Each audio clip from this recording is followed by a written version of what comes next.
Ya, berikutnya spiral Shahiji yang ketiga adalah Sa, yaitu ilmu rasa, yaitu seseorang yang sangat percaya pada insting atau naluri dan mengandalkan rasa atau perasaannya sendiri, bukan dari hati nurani yang rohani.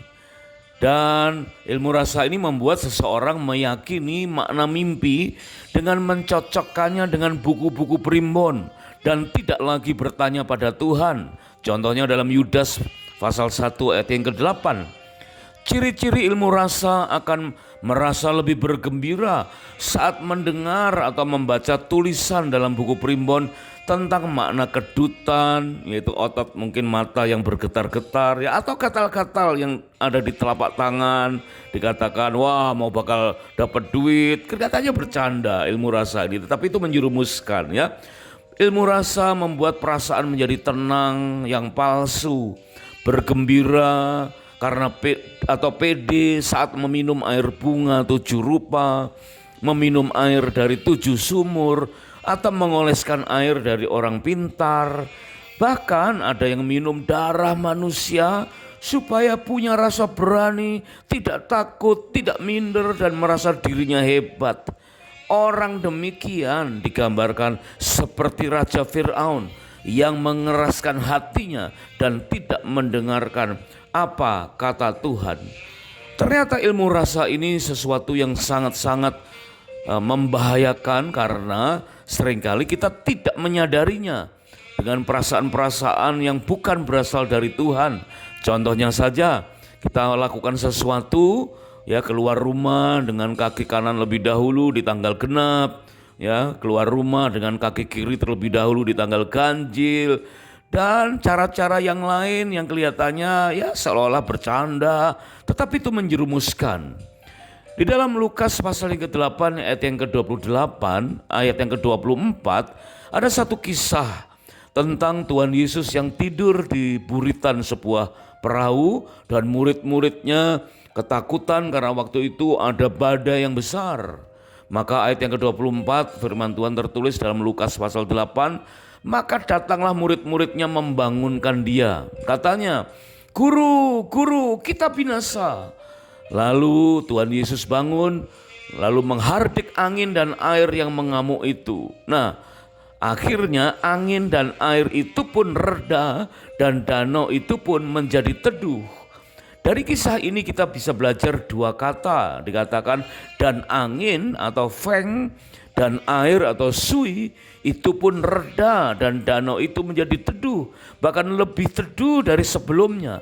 Artinya Tuhan Yesus sanggup menguasai atau menaklukkan angin, yaitu feng, dan air atau sui.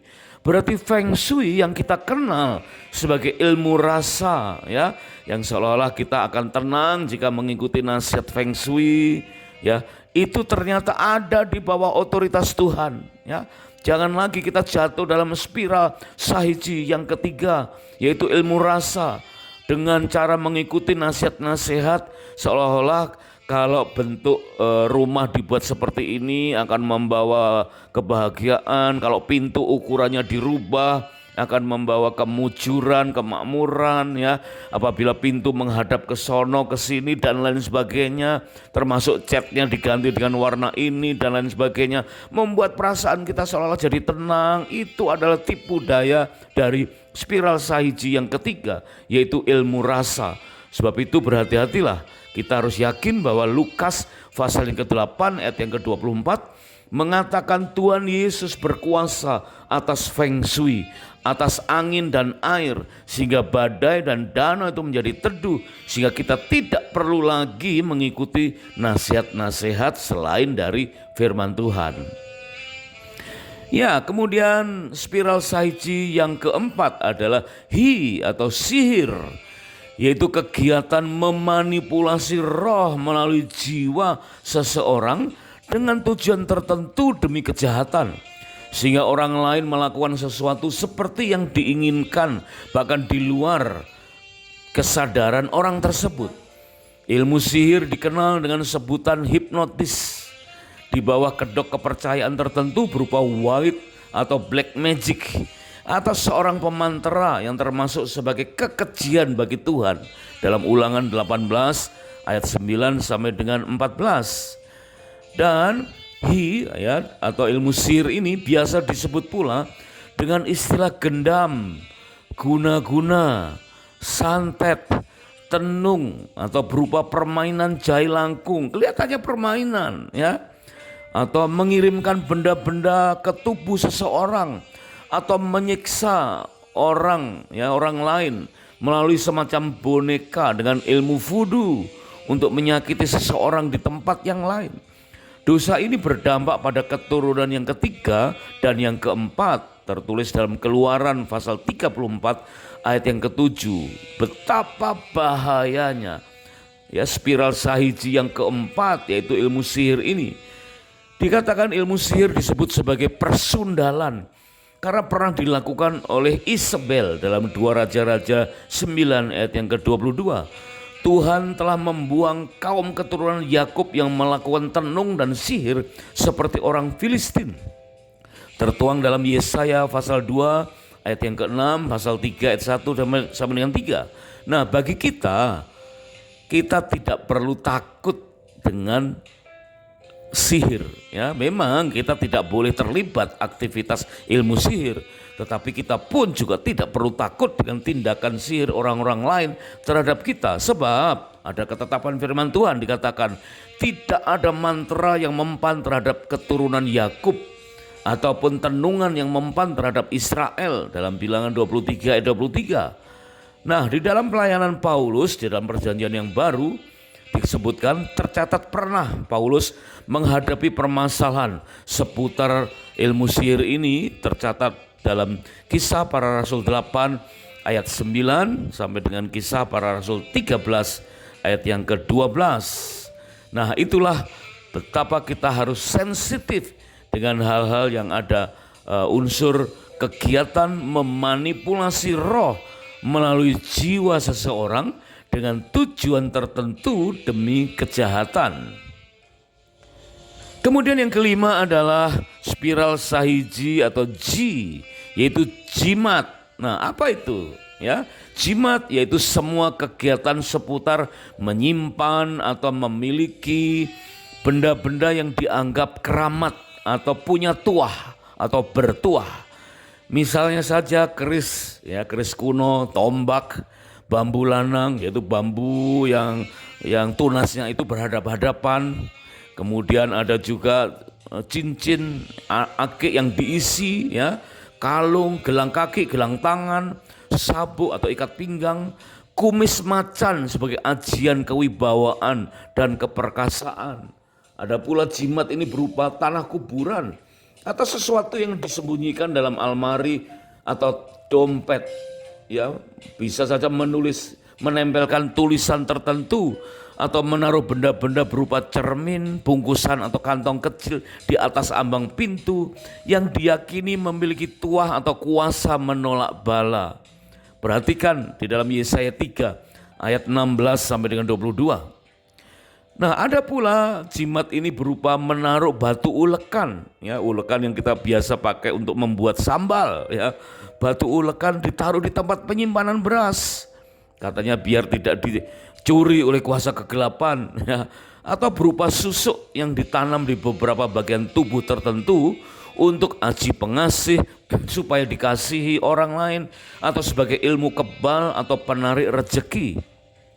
Bahkan, nah, ini yang seringkali kadang-kadang mengherankan, yaitu ada pula kegiatan memberhalakan benda-benda yang berasal dari kegiatan kekristenan. Aduh, sangat disayangkan, ya. Misalnya saja menyimpan roti atau anggur perjamuan kudus dengan maksud untuk kekebalan tubuh, menanam Alkitab untuk fondasi rumah. Wah, memang membangun rumah dasarnya harus firman Tuhan, tapi bukan Alkitab yang ditanam, tetapi firman Tuhan yang kita hidupi. Ada pula mengagung-agungkan salib untuk tolak bala.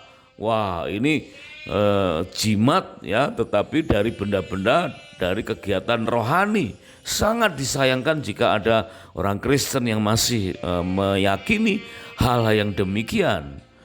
Nah, Bapak, Ibu, suami, istri yang dikasihi Tuhan, mungkin saatnya kita mulai menelisik, mulai melihat dengan jujur ya, mengakui kemudian mengingat-ingat masa lalu kita. Memang prinsipnya adalah yang lalu biarlah berlalu, sesungguhnya yang baru sudah datang. Tetapi jika kita mendengar segmen ini dan kita teringat di masa yang lalu kita, mungkin kita tidak melakukannya, tapi kita lihat orang tua kita pernah melakukannya. Mari kita bereskan.